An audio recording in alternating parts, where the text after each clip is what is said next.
Hello mga guys, mga kakuya, mga kaate natin dyan.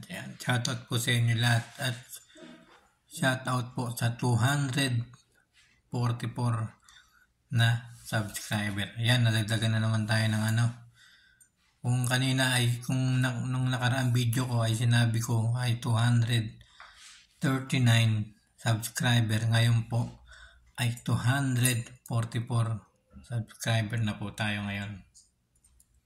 At dahil dyan nagpapasalamat po ako sa lahat ng mga nanonood yan, sa ating mga video.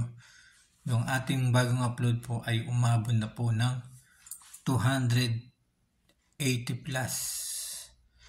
280 plus na viewers yung ating bagong upload. Kaya nagpapasalamat po ako sa inyo mga guys, sa inyong walang sawang pagsuporta sa akin at panonood. Thank you so much po sa lahat ng mga viewers, sa lahat ng mga fans natin dyan, mga hindi natin kakilala pero talagang nanonood sa atin, di ba? Kaya nagpapasalamat po ako sa inyo kasi nanonood po kayo sa aking mga bagong upload. Kaya sana mga kaibigan, mga kakuya ko, ate, yan, supportahan niyo po yung aking YouTube channel, Kuya Mike CB. Yan, kapag nagustuhan niyo po yung ating video at gusto niyo po kung i-subscribe, ay maraming salamat po sa inyo lahat. Alam niyo mga guys, mayroon akong ikukwento sa inyo talaga na ito talaga yung ating focus ngayong video ko na to. Kasi hindi natin alam kung ano nga ba yung mga panaginip natin. Kasi nanaginip ako mga guys eh. Pero may nakausap akong isang Muslim na babae. Yan. Ay kinausap ako, tinanong ko siya. Sinabi ko sa kanya na nanaginip ako ng masama. Ang sabi niya naman, sa mga Muslim daw, ang kanilang kapag kinuwento raw yung panaginip, sa isang kamuslim nila, ay nagiging totoo daw po yun. Yun po yung kanilang pagkakaalam. Kaya kapag nanaginip ka raw, dapat daw, wag daw ikukwento sa iba. Wag daw ikukwento sa mga kapatid nilang Muslim. Totoo kaya yung mga guys? Totoo kaya yung mga ganun na Merong hindi, merong totoo. Kasi yung kwento ko sa inyo, may napaginipan ako kagabi. Yan, kagabi na paginipan ko. Naginip ako, merong isang party, merong isang kasiyahan. Yan, kasiyahan. Tapos, naglalakad yung isang nandun yung isang babae. Natumba siya, pero bakit natumba? Hindi nila alam bakit natumba. Yun pala, ay meron palang siyang sakit. Meron pala siyang sakit, kaya pala natumba siya, nahilo. Pero bakit ganun, Natumba yung babae pero hindi siya tinutulungan ng mga tao. Hindi siya pinapansin. Hindi siya kinakausap kung ano nangyari. Pero ako ay wala akong hindi ay nilapitan ko siya. Tinanong ko kung ano yung kanyang nararamdaman. Yung pala may sakit pala siya. May sakit siya. Naawa ako sa tao na yon. Naawa ako Talagang kinarga ko siya, binitbit ko siya hanggang madala sa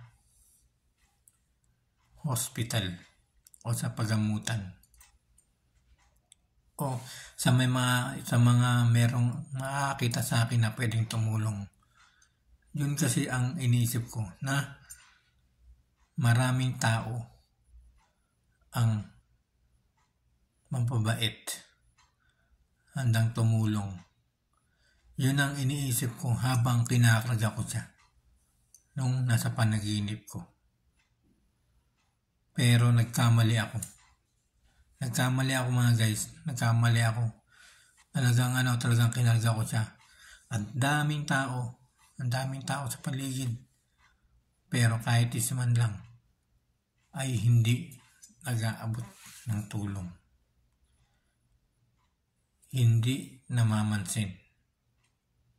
Hindi pinapansin yung dala kong taong may sakit. Na lubhang masakit, na merong lubhang karamdaman. Kaya habang dinadala ko siya, habang karga ko siya, unting-unti siyang namamatay. Unting-unti siyang nawawalan ng lakas. Unting-unti siyang parang nauupos na kandila. Kakalungkot pangyayari yun. Hindi ko alam kung totoo nga ba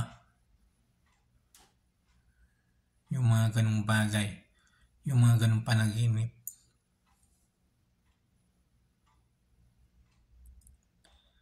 Patuloy akong dala-dala siya. Nung nakita kong wala na yung kanyang buhay, naisip ko sa aking sarili, panaginip, ang dami-daming tao, pero kahit isa, walang tumutulong sa kanya. Hanggang mamatay na lamang siya, walang tumutulong.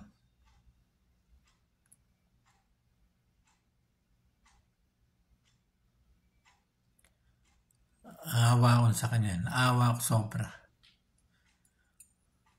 Nalungkot ako. Tapos biglang merong lumapit sa akin. Siya raw yung kanyang asawa. Isang lalaki. Asawa niya raw yung namatay. Hirap mga kaibigan. Mahirap ganun. Pero pagising ko, pagmulat ng aking mata, talagang lumuwa yung aking mata. Napaiyak ako. Isip ko, ang daming mayayaman, ang daming merong mga kaya. Pero bakit ganun? Isang may sakit, isang may malubhang karamdaman na namatay, hindi man lang nakaranas ng tulong ng iba. Kasi nagiging bingi tayo. Nagiging bingi. Nagiging bulag sa mga kapwa-tao natin na naghihirap. Dahil sa mga layaw natin, sa mga pera na hindi naman natin madadala kapag tayo ay namatay na. Hindi ko alam kung totoo kung paniniwalaan ko yung panaginip. Pero minsan kasi yung panaginip ay nagkakatotoo. Sabi nga ng isang Muslim, katulad ng sinabi ko kanina, may nangyayari daw yan ng masama. O merong problema darating sa buhay. Yun sinabi sa akin ng isang Muslim. Hindi ko nga lang alam kung totoo yan. Kaya maraming salamat po sa inyong lahat. Kayo na po ang bahala. Kayo na po ang mag-isip kung totoo, kung ano nga ba yung nilalaman ng panaginip kong ito. Kung totoo nga ba na merong mangyayari na hindi maganda o ito ay baliwala lang. Maraming salamat po sa inyo lahat. At huwag niyo po sanang kalimutan, subscribe po ninyo yung aking YouTube channel, Kuya Mike CB. Maraming salamat po sa inyo. At mag-comment po kayo dyan mga guys sa baba at aking pong re-reply. Maraming salamat po sa inyong lahat.